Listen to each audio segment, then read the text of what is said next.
শীতের সকালে আমার বাড়িতে কিন্তু শুরু হয়ে গেছে কড়াইশুটির কচুরি। এবার এটা কি করবে? এটা বেলবো। বেলো।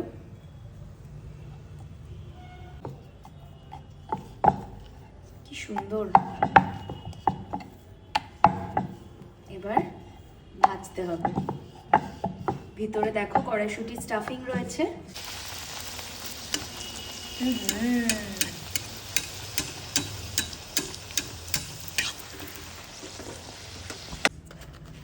দেখো এরকম কিন্তু টোপ টোপ হয়ে ফুলছে।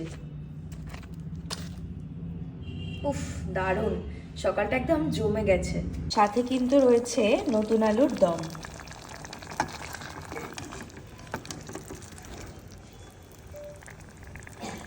গরম গরম কড়াইশুটির কচুরি দেখতে পাচ্ছ, একদম গরম গরম কড়াইশুটির কচুরি, সাথে রয়েছে আলুর দম, নতুন আলুর দম, আর এখানে নলেন গুড়ের রসগোল্লা। শীতকালের সকালে উফ, মন ভালো করে দেওয়ার মতো একটা খাবার সত্যি।